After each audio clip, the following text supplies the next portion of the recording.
Hello and welcome to Update X, where I'll talk to you about what's been going on in video games over the past week. Uploaded every Monday morning at 5 a.m. Central Time on YouTube and podcast platforms, and stream live when I record on Sundays on Twitch at The Only Resh. I'm your host, Brennan Reshatar at The Only Resh on Twitter, Twitch, and basically everywhere else. Today is your update 10.2 for October 12th, 2020, where I'm going to be talking about the PS5 teardown we finally got, plus some new updates about the PS5, next-gen expandable Xbox storage updates, an update to the Cyberpunk 2077 crunch story, and more. Let's get into it. So we're going to start with the PS5 teardown that we got. And this was a YouTube video of Yasuhiro Utori, the VP of Mechanical Design at Sony Interactive Entertainment, taking apart the PS5 and showing us everything inside. So the main idea I got from this teardown is they focused a lot on cooling and noise reduction, which is good considering pretty much everybody that owned a PS4 had to complain about how loud it got. And first off, the PS5 looks bigger in every new picture or video I see. The thing is huge, especially seeing it next to an actual person who's handling it in this video. And they started off with the ports, so the front has one USB-C and one USB-A port. The USB-C being for the controller charging on the DualSense, which will charge a lot faster than USB-A, and the USB-A port being for previous generation devices that are not compatible with USB-C, like the DualShock 4, and also external storage like external hard drives and stuff like that.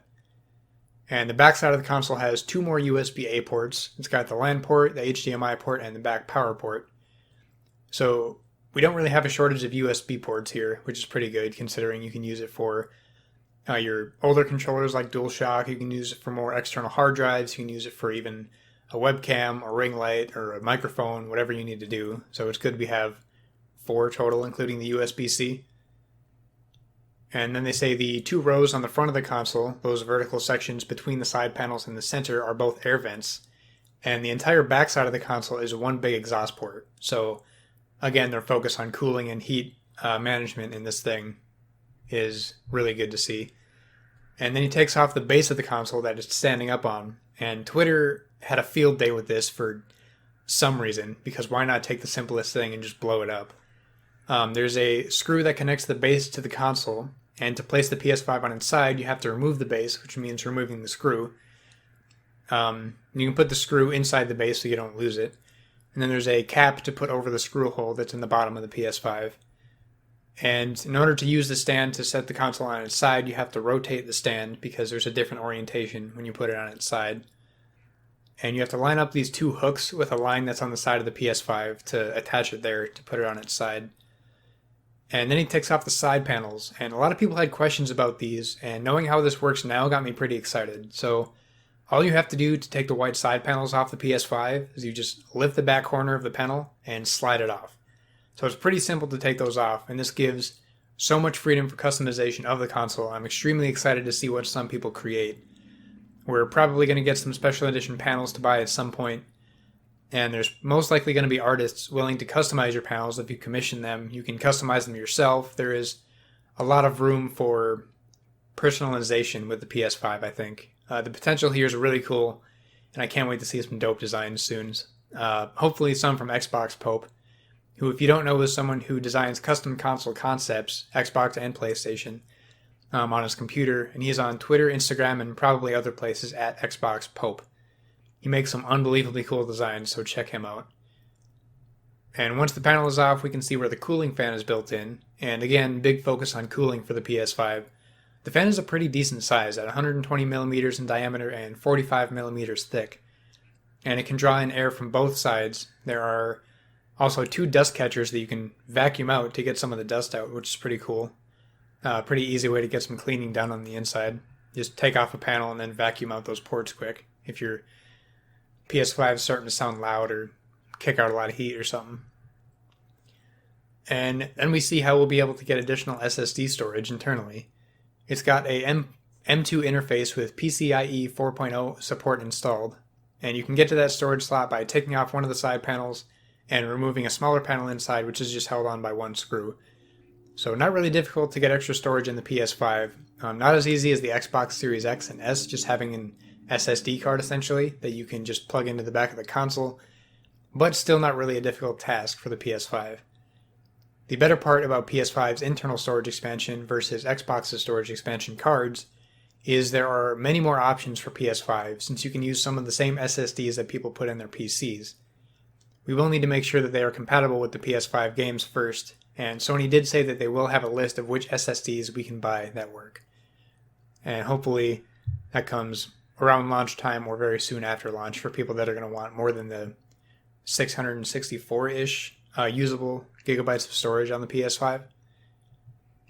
And everything up until this part of the video of the teardown you can do yourself, no problem. But everything after this will invalidate your manufacturer's guarantee. Next, he takes the fan all the way out and he removes the casing, takes off the UHD Blu-ray disc drive. If you didn't know, he's taking apart the standard edition PS5. And that disc drive is completely covered with a sheet metal case and mounted with 2 layers of insulators to reduce drive noise and vibration when the discs spin. So great to see again with a big focus on noise reduction versus the PS4. And then he disconnects the cable leading to the Wi-Fi 6 and Bluetooth 5.1 antenna. The Wi-Fi 6 in the PS5 is a step up over what we had on the PS4, so our downloads should be a lot less painful next gen. And then he talks about the CPU, which has 8 cores and 16 threads and runs it up to 3.5 GHz. The GPU is driven at up to 2.23 GHz and delivers 10.3 teraflops. And for memory, it's got 16 GB GDDR6 with a maximum bandwidth of 448 GB per second. Sorry for listing all the stats that we pretty much already knew before this, but this is what they're talking about in the video, so I'm just going to reiterate what he says quick. And for storage, we have the 825 GB custom SSD, which again rumored to only have 664 GB of usable storage, but I still haven't seen a confirmation on that number yet. It's got read speeds as fast as 5.5 GB per second at raw data transfer rates. And then the PS5 SoC, or system on a chip, as I found out recently because I'm not deep enough into tech to know that, is a small die running at a very high clock rate. And then he talks about thermal density and conductors and other things that are over my head. But what I've gotten from this is the PS5 uses liquid metal to ensure long-term, stable, high cooling performance. Again, I don't know anything about using liquid metal, but I'm seeing most people say that's a big deal. And then he talks about the heatsink. Again, more knowledge than I have, but a lot of people have been talking about the size of the heatsink, and that is pretty big in comparison to average, I guess, which is also one of the reasons why the PS5 is so big, because the heatsink takes up a lot of space in there. And again, big cooling focus. The heatsink uses a heat pipe like the PS3 and PS4, but the shape and airflow of it made it possible to achieve the same performance as a vapor chamber, for whatever that's worth, again, over my head, but sounds good to people that don't know what they're talking about, like me. And then he takes out the power supply, rated at 350 watts. And then that is the entire PlayStation 5 taken apart, so it was good to finally get that teardown and get a full idea virtually of what we're working with. And just good to see some hands-on on how big of a focus they actually do have on cooling and heat management and stuff like that, because we're tired of having to turn up our TVs to hear the game over the console's fan noise. And now we've got some additional details about PS5 that came shortly after that teardown. I'm grabbing info from a PlayStation Lifestyle article by Chandler Wood and a PlayStation support post on their official website. So we'll talk about one of the bigger things first, backwards compatibility.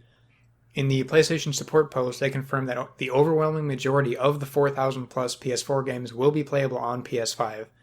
Presumably on launch day. It was weird because I didn't see the words launch day, but the way everything was worded, that's definitely the idea I'm getting here, is that on launch day for PS5, you will have that backwards compatibility for those 4,000 plus games. And they gave a list of games that are only playable on PS4, meaning not backwards compatible on PS5. And the list of games they gave, there's only 10 games. So, and none of them are big titles. The most known one's probably Afro Samurai 2, Revenge of Kuma Volume 1. And the other ones are games I've never heard of. And apparently, if those are really the only 10 games that aren't backwards compatible, it's kind of insane and really good news for people that want to keep playing their current and older games at launch and in the future. And they also said select PS4 games will use PS5's Game Boost mode, which makes them run with a higher or smoother frame rate. They said some functionalities that were available on PS4 may not be available on PS5. They didn't specify which functionalities. And some PS4 games may exhibit errors or unexpected behavior when played on PS5 consoles. So pretty much all PS4 games are backwards compatible, but some may have some issues. So this is kind of a weird, hey, all your games are backwards compatible, but some of them might not run well. So I don't know if that's just them covering their bases for a small handful of games here and there, or if they just wanted to be able to say the majority of PS4 games are backwards compatible just to be able to say it, even though like potentially a lot of them could not work very well. But we'll have to see when the console actually launches, because all these news stories in the months leading up to launch have to be just kind of speculation or just words to make us feel good from the developers and from Sony and stuff like that, and Microsoft both, until we actually get hands-on and see how it really works without just hearing words. Also, playing PSVR games on PS5 requires a PSVR headset, obviously, a PlayStation camera and PlayStation camera adapter that you can get for free by contacting PlayStation or something like that. I remember hearing getting that adapter is kind of complicated. But speaking of that, apparently the PS5 HD camera will not work with PSVR. So sorry if you pre-ordered the camera expecting to use it for PSVR. I'm not sure why exactly it's not compatible. It doesn't exactly make sense to me why they would do that. How you have to have the previous PlayStation camera you used with your PSVR, and you have to use that on your PS5 instead of the PS5 HD camera. So it kind of sounds like that camera is only going to be used for if people want to stream, or maybe it's something for a potential PSVR 2 in the future, but still it doesn't make sense to me that it doesn't work with PSVR. And to play PS4 games on disc on the PS5, you have to insert the PS4 disc into the PS5. You may need to download an update for the disc and select the game hub from your game's home, and that's about it, as it should be. You will need to keep the disc inserted each time you play the game, and they state the obvious that PS4 game discs can't be used with the PS5 Digital Edition. And then the post goes over another hot topic, transferring digital games and save data from PS4 to PS5. So the reason this is kind of a hot topic, as I talked about last week, is some PS4 games recently have been confirmed to not carry over save data when they move to PS5.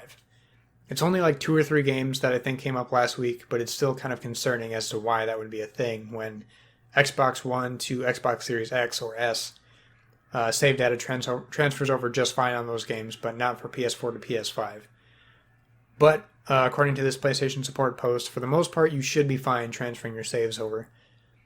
You can transfer digital games and the save data using Wi-Fi data transfer, and you can just plug and play PS4 games on your PS5 with your external hard drives. So just take out your external hard drive from your PS4, plug it into your PS5, and you should be fine with those PS4 compatible games. That way you won't have to wait to download all of your PS4 games again, and you won't have to use up your internal storage on the PS5 for those. And for getting your digital PS4 games on your PS5, if you don't use the Wi-Fi transfer, you can select Game Library from your game's home on the PS5, select the game you want, and select Download. And depending on the game, you may have the option to copy and play a portion of the game right away, which is pretty good. And you may also have the option to upgrade your PS4 game to the digital PS5 version.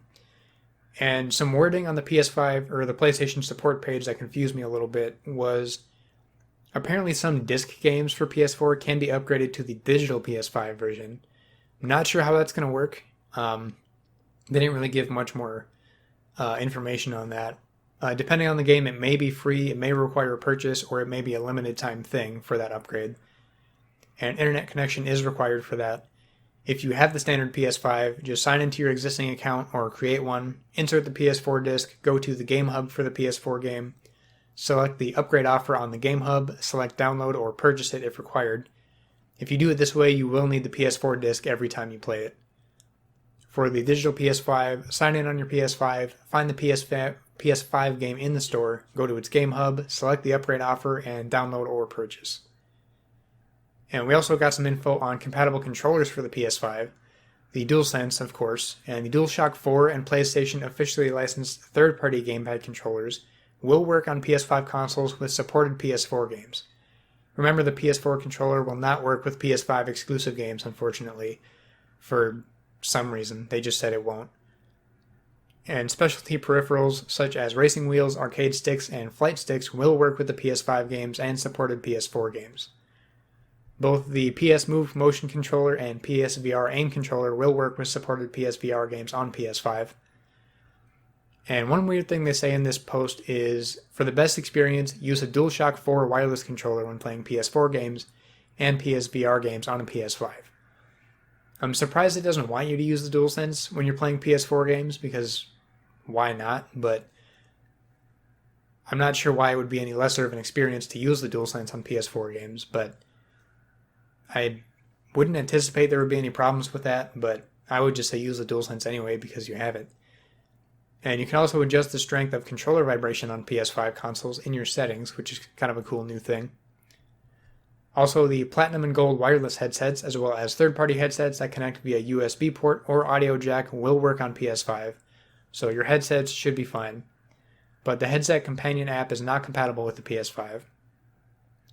And now on to some limitations with backwards compatibility. I said before some games might have some issues. Also, the share menu cannot be displayed during PS4 gameplay on PS5, but you can take screenshots and images by pressing the Create button on the DualSense controller to show the Create menu.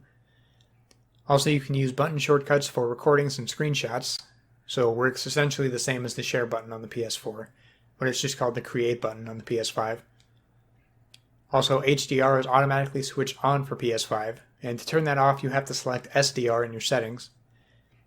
The PS4 Tournaments feature is not supported on PS5, and PS5 consoles do not support the PS4 Second Screen app or Game Companion apps. And another interesting feature for the PS5 is you can remote play your PS4 on the PS5. Not exactly sure why you would do that, unless maybe you had a PS4 disc game that you want to play on your digital PS5. That's the only thing I got for that. Also, Game Boost will not be available if you play PS4 games through the remote play. The Game Boost only works if you're playing them using your PS5. And there was also an update to trophies recently. So the gist of it is, PlayStation wanted to make trophies feel more rewarding, which is good to me. First off, they increased the level cap from 100 to 999. But the progression also works differently, so your trophy level increases faster, so you feel like you're progressing more. And by the time this episode goes up, the update already happened. So you already know your trophy level was automatically scaled accordingly. And because I was trophy level 14 and now I'm trophy level 242. And progressing through the earlier levels will be much easier, much quicker, again, to feel more rewarding. And I think this is a good change for PlayStation trophies as a whole. Personally, I think the sound and animation for getting an achievement on Xbox is more enjoyable than getting a trophy on PlayStation. But I like trophies as a whole much better. Platinums for completing games, which Xbox doesn't really have. Trophy levels versus gamer score I'm kind of indifferent on. But Platinums are much more motivating to go for than getting every achievement on an Xbox game, because it's a lot easier to see how many games you've completed on PlayStation with the Platinum trophies versus having to see just which games on Xbox you have, like, I don't know, 50 out of 50 achievements or whatever it is. So I like PlayStation better in that sense. I think it would be cool for Xbox to implement some similar change, similar to Platinums in the future, but I don't see them doing that anytime soon. And speaking of Xbox, we got a bit of an update on the expandable storage for the Series X and S recently. So currently the only extra storage option for next-gen Xbox games we know of is the Seagate SSD expansion card, which the only option for that is 1 terabyte for $220. Thankfully, Jason Ronald at Xbox gave us more info on an interview with Larry Herb, saying, quote, "I think over time, you'll see this is a category that's really critical to us. You'll see multiple options and different form factors and different sizes. But what was really important for us is that we had a simple, easy-to-use option available day one. You can expect to see more options moving forward."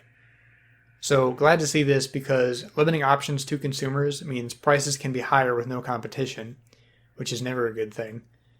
And it makes some sense that they just wanted some option available day one that's easy to use, but that being the only option had me worried for a bit. And like I said before, with the PS5 expandable storage options, we have more options there with SSDs that go in computers, and prices of those I think will go down a bit quicker than the Seagate expansion cards for Xbox. And next story from that, we've got some release updates for a few games. The PlayStation exclusive Bugsnax is officially a launch title for the PS5. Initially, it was said that the game was launching in December, so it's a pretty cool update. It's about a month-ish earlier than we thought it was going to be. And the more surprising thing to me is the price of Bugsnax. The game's only $25, which is weird. One, because most full games are about to start costing $70, like I talked about in last week's episode. But two, because I at least thought this was going to be a full $60 game. And I feel like the game has to be like a bit small to be $25, but we'll see when that comes out. I don't know if I'm going to get Bugsnax, probably not, but you can pre-order the game on the Epic Game Store right now for 15% off at $21.24. And also the Medium got its release date, coming to the Xbox Series X and Series S exclusively on December 10th. I think also PC, actually. The December 10th date threw me off when I was writing these notes because I swear before I saw something say it was November 10th. And I ended up telling a buddy of mine that it was coming to Series X like day one at launch. So I got to send him a text and say I screwed that up. Lastly, Square Enix's third-person sci-fi action shooter Outriders has been delayed to February 2021. The game was initially supposed to launch this holiday, so the delay isn't too far off. And like pretty much every delay this year, it is because of the COVID pandemic, which is understandable. But some good Outriders news to go with the bad news. It will support crossplay across all platforms, so players on PlayStation, Xbox, PC, and Stadia will all be able to play together. Players that get the game on PS4 or Xbox One will also get a free upgrade to next gen. So we are that much closer to a future where every game has crossplay. I am so tired of the ability to play with your friends being limited to which console they prefer. I bet Square Enix was pretty happy that they had the good news to go along with the delay. And going on from that, remember last week's episode when I talked about the new 6-day workweek crunch for the devs working on Cyberpunk? According to a report by Game Informer, the story was blown way out of proportion. I'm grabbing details on it from a PlayStation Lifestyle article by Zarmina Khan. Apparently, two CD Projekt Red developers publicly took issue with how Jason Schreier presented his report. Jason Schreier was the one who initially broke the report last week about the crunch happening. And the developers recently reportedly opted for paid overtime rather than delaying the game again, and they don't consider the long working week to be crunch. So I guess there was discussions that were had before the crunch was mandated, and they had meetings and they talked about all the different options, and according to this new update, I guess, the developers wanted to do the paid overtime instead of delaying the game again. They were okay with that. So, I mean, it's still not 100% a confirmed thing, but it's been really weird to follow. There's been a lot of back and forth with it. Jason Schreier on Twitter even responded this to back up his report, saying that he interviewed nearly a dozen of the devs, so he stands by what he reported and is not changing his stance on this at all. So, again, still doesn't clear this up 100%, but it's good to hear that some of the devs wanted to do it this way, if that really is the case. And one last story I wanted to talk about, but maybe shouldn't because it's dumb, but I still want to, so I will, is a study you may have seen saying that, quote, 72% of US next-gen pre-order customers chose PS5. So let me preface this by saying I and most other people already know PlayStation is more popular than Xbox. The PS4 sold about 115, 120 million-ish units, and the Xbox One console sold 60 million or something like that. So it's not a secret PlayStation is more popular than Xbox. But I have a couple issues with this study that happened. I'm grabbing details from a gamesindustry.biz article by Marie de Alessandri. The study was conducted by market research company VGM, and the study was conducted from September 23rd to the 25th, 2020, using a sample of 511 US-based respondents representative of the US general gaming population.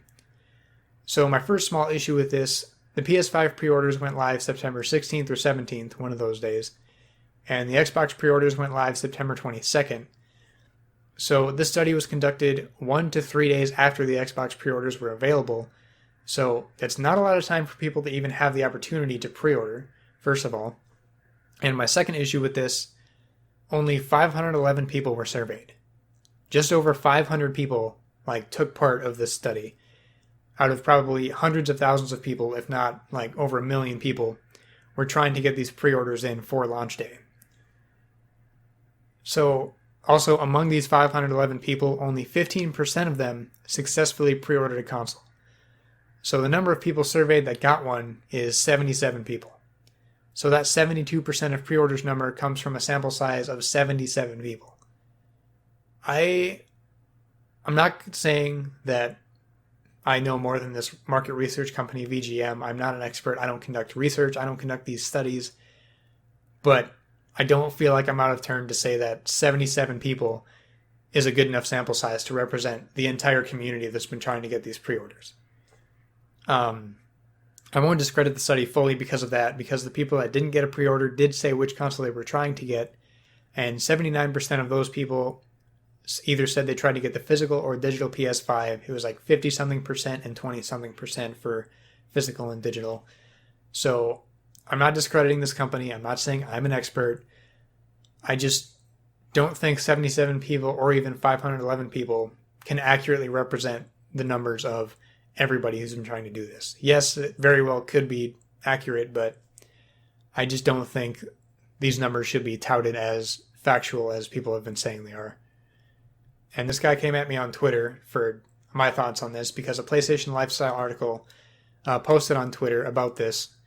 I replied to that saying basically everything I just said here, that I don't think 511 people is a big enough sample size to have these numbers put out, I guess. And that was just my opinion. And this guy replied to my opinion I just stated, saying if I saw the global numbers, I wouldn't be able to handle it, and said something about me damage controlling. But, I mean, this is kind of a PlayStation guy just trying to shit on Xbox people, even though this wasn't even an opinion of me trying to say Xbox is going to be PlayStation or anything like that. Because if this study was saying that Xbox accounted for 72% of pre-orders, I would be saying the exact same thing, because 500 people still doesn't sound like a big enough number to represent that. And obviously he didn't click on my Twitter profile, considering my cover image and my profile image on Twitter have to do with PlayStation exclusive. Concrete Genie is in my banner, and then the God of War symbol is in my profile picture. So no, I'm not an Xbox fan trying to damage control, but this guy just felt the need to come at me for it, which I thought was kind of funny. Anyway, rant over about that. I just wanted to talk about that for a minute because I kind of took issue with it, but again, not an expert. We'll see how the actual numbers turn up. And going on to gaming events happening this week, the Media Indie Exchange, or MIX, is happening on October 14th, which is an online event to showcase indie games. And also the Indiecade Festival 2020 is an online event to celebrate indie games from all over the world. That's happening October 16th through the 24th. Also, W Love Games is taking place October 16th in Helsinki, Finland. And that is a conference that focuses on women in games and tech development, which is pretty cool. And jumping into gaming deals, the Xbox Design Lab, where you can customize your own Xbox One controller, is $10 off right now, because the Design Lab will be unavailable starting October 14th. So if you want to make yourself an Xbox controller or customize one for somebody as a gift, do that before October 14th. The Xbox Design Lab will return in 2021. I'm not sure why it's going away for a bit. They didn't really say. And a few other sales on the Microsoft Store right now on some devices.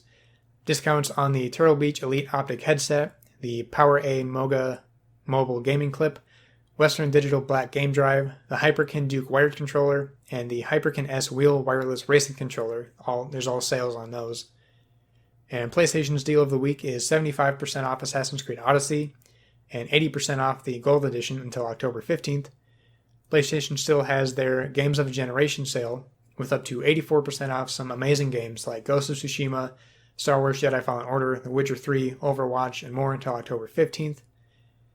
And jumping into upcoming releases via Metacritic, NHL 21 is releasing October 13th for PS4 and Xbox One. Foregone releases October 13th for Xbox One and Switch. Doodle God Evolution comes to PS4 October 15th, which caught me by surprise because I haven't played Doodle God since I had it on my iPod Touch back in high school, which was weird. Because apparently Doodle God Evolution came to Xbox and Switch Xbox in 2016 or something like that. Or no, 2019 maybe. But so I might just get Doodle God on PS4 just for the trophies, because I really don't care for Doodle Farm, which comes with Doodle God Evolution. Raji and Ancient Epic releases October 15th for PS4, Xbox One, and PC. Neo 2 Darkness in the Capital releases October 15th for PS4. The Jackbox Party Pack 7 releases October 15th for PS4, Xbox One, Switch, and PC. Nine Monkeys of Shaolin releases October 16th for PS4, Xbox One, Switch. The Mario Kart Live Home Circuit releases October 16th for Switch. That's that game where you have actual little RC Mario Karts that you control with your Switch, which is pretty cool. Age of Empires 3 Definitive Edition releases October 15th for PC. And Ghost of Tsushima Legends releases October 16th for PS4, which is that free update with New Game Plus and that co-op gameplay and all that. Really excited for that update. And jumping into what have I been playing, a lot of Rocket League. I've been grinding the season challenges, and they are no joke. I still need like 40 wins for that last challenge, but I got all the other Stage 1 season challenges done. The weekly challenges this week weren't bad. I got those done in a couple hours. I also played a little bit of the new season of Fall Guys. I do like some of the new levels a lot, actually. The new one that's like Hoopsie Daisy from Season 1, where you have to jump through hoops to get points for your team. But in the Season 2 level, instead of working as a team, you have to get 6 points to qualify. Each time you jump through a hoop, you get a point. So it's a free-for-all thing, and you just have to get as many hoops as you can before everybody else, which is kind of cool, actually. So this has been your update 10.2 for October 12th, 2020. Thank you so much for listening on podcast platforms and YouTube. Also, thank you to those of you who watched live on Twitch at The Only Resh. Thanks for hanging out. Make sure to subscribe to the podcast feed and the YouTube channel so you don't miss any gaming news. Follow the show's page on Twitter and Instagram at UpdateXShow, and my personal Twitter and Twitch at The Only Resh. Thank you again for listening. Have an awesome day.